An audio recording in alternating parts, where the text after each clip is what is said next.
अच्छा इमेजिन करो, आपकी 12 साल की बेटी अपने बेडरूम में दोस्तों के साथ पिलो फाइट कर रही है। आप ड्राइंग रूम में टीवी देख रहे हो। 60 सेकंड के अंदर अंधेरा आ जाता है। दरवाज़ा खुलता है और एक चेहरा जो किसी ने देखा भी नहीं, आपकी दुनिया हमेशा के लिए बदल देता है।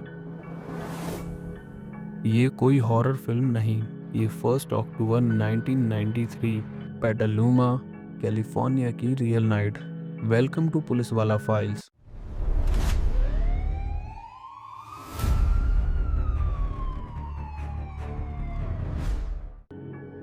और आज का केस का नाम है the Polly Klaas case. The kidnapping and murder of 12-year-old Polly Klaas is one that captured the world's attention. Bring 12-year-old Polly Klaas in Petaluma, California, back in 1993. Since 12-year-old Polly Klaas was kidnapped by knife point from her Petaluma home during a slumber party.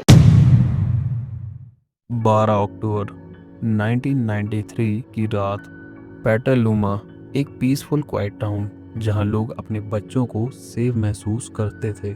यहाँ रहती थी 12 साल की poly class. Poly एक bright talented लड़की थी। उसे theatre पसंद था, एनिमल से प्यार था और उसकी एक खूबसूरत स्माइल थी जो हर किसी को अपना बना लेती थी। उस रात पॉली अपने दो school friends Kate and Gillian के साथ अपने घर पर स्लम्बर पार्टी दे रही थी। उनका प्लान था गेम्स खेलना, मूवी देखना और पूरी रात बातें करना। पॉली की मम्मी ईव निकोलस घर पर ही थी। सब कुछ परफेक्टली नॉर्मल था, लेकिन रात के करीब 10:30 बजे पॉली का बेडरूम डोर खोला गया और अंदर आया एक बेड वाला आदमी। उसके हाथ में एक चाकू था। उसने तीनों बच्चियों को डरा दिया।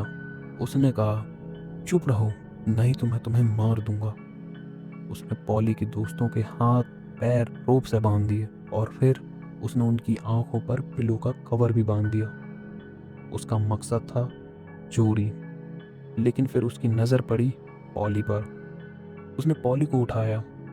पॉली ने अपनी माँ को पुकारा, मॉमी मॉमी, लेकिन देर हो चुकी थी। उस स्ट्रेंजर ने पॉली को उठाया और वो दोनों उस विंडो से गुजर के अंधेरे में गायब हो गए। पॉली क्लास उस दिन के बाद कभी अपने घर वापस नहीं आई। जब पॉली की माँ ने ये देखा तो पुलिस को कॉल किया, पेटालुमा पुलिस। पेटालुमा पुलिस ने इमीडिएटली केस को सीरियसली लिया। ये कोई नॉर्मल रनवे केस नहीं था, ये थी एक होम इन्वेजन किडनैपिंग, एक ऐसा क्राइम जिससे अमेरिका डर गया था। अगले कुछ ही दिनों में पॉली की तस्वीर पूरी अमेरिका टीवी चैनल्स पर आने लगी। थाउजेंड्स ऑफ वॉलेंटियर्स ने पेटालुमा को कवर कर दिया। लोग जंगल में, पार्क्स में, हर जगह पॉली को ढूंढने निकले। पॉली के पापा माँ क्लास ने एक मैसिव मीडिया कैंपेन शुरू की। उन्होंने अमेरिका मोस्ट वांटेड जैसे शोज पर इंटरव्यू दिए। पॉली की एक आइकॉनिक फोटो थी जिसमें वो एक ब्लू शर्ट पहने हुए मुस्कुरा रही है। वो फोटो हर किसी के दिल को छू गई। पॉली के जो दो दोस्त उस रात मौजूद थे, उन्होंने सस्पेक्ट का डिस्क्रिप्शन दिया। उन्होंने बताया कि वो आदमी 30s का था, बियर्ड था और उसने कहा कि वो एक गैंग का पार्ट है और उसको पैसे चाहिए। पुलिस ने स्केच बनाया लेकिन कोई सॉलिड क्लू नहीं मिल रहा था। फिर एक और विटनेस आया। एक नेबर ने बताया कि उस रात उसने एक सस्पिशियस वाइट कार पॉली के घर के पास देखी थी, लेकिन इतनी सारी वाइट कार्स थी तो आखिर उसकी वो कौन सी कार थी। अब तक 2 महीने बीत चुके थे। पब्लिक की होप कम होती जा रही थी। पॉली का क्या हुआ? क्या वो जिंदा भी है? ऐसा लगने लगा कि ये केस भी अनसॉल्व्ड मिस्ट्री की लिस्ट में शामिल हो जाएगा। लेकिन फिर दिसंबर 1993 में एक ऐसी क्लू मिली जो केस को क्रैक करने वाली थी, और वो क्लू मिला एक लिकर स्टोर से। 4 दिसंबर 1993 नॉर्थन कैलिफोर्निया के एक छोटे से शहर उकिया में एक आदमी एक लिकर स्टोर पर गया। उसने कुछ सामान लिया और जब वो पेमेंट करने लगा तो उसने फीमेल क्लर्क को डराया। क्लर्क ने उसे भगाया, लेकिन उस आदमी ने स्टोर के बाहर एक कार में छेड़ कर दी। पुलिस को कॉल किया गया। जब पुलिस आई तो उस आदमी को अरेस्ट कर लिया। उसका नाम था रिकर्ड एलन डेविस। डेविस एक वांटेड क्रिमिनल था। उसके पास बर्गलरी, किडनैपिंग, आर्म्ड रॉबरी जैसे क्राइम का एक लंबा रिकॉर्ड था। पुलिस ने उसे जेल में डाल दिया। अब यहाँ पर ट्विस्ट आता है, डेविस की कार को पुलिस ने इम्पाउंड कर लिया।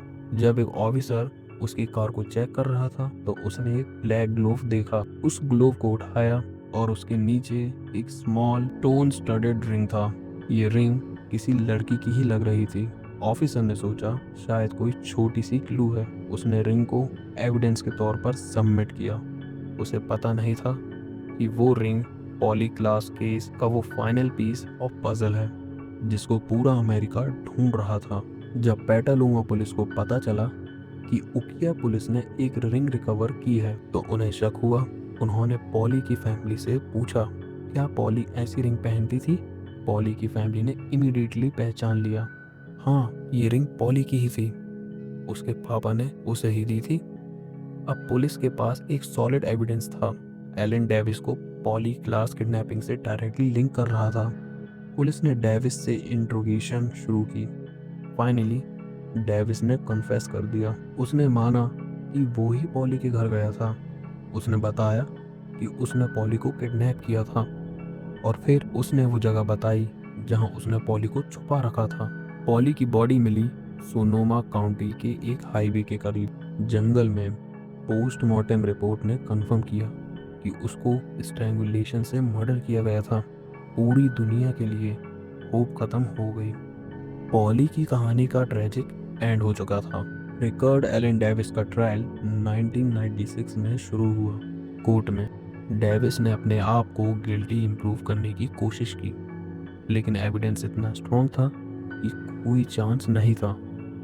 जूरी ने उसे गिल्टी पाया और सेंटेंसिंग के दिन डेविस ने ऐसा किया जो आज भी याद किया जाता है। उसने जज की तरफ अपना मिडिल फिंगर उठाया और चिल्लाया कि पॉली की फैमिली के लिए उसको कोई अफसोस नहीं। उसने प्रैक्टिकली खुद को डेथ सेंटेंस दिया। फाइनल वर्डिक्ट आई, डेथ पेनल्टी कैलिफोर्निया में। रिकर्ड एलन डेविस आज वहीं है, अपने सेंटेंस का इंतजार कर रहा है। ये थी एक और हैरान कर देने वाली कहानी पुलिस वाला फाइल से। ऐसे ही असली जुर्म की फाइल्स के लिए चैनल को सब्सक्राइब करें, वीडियो को लाइक करें और याद रहे, सच छुप सकता है लेकिन ज्यादा देर तक नहीं।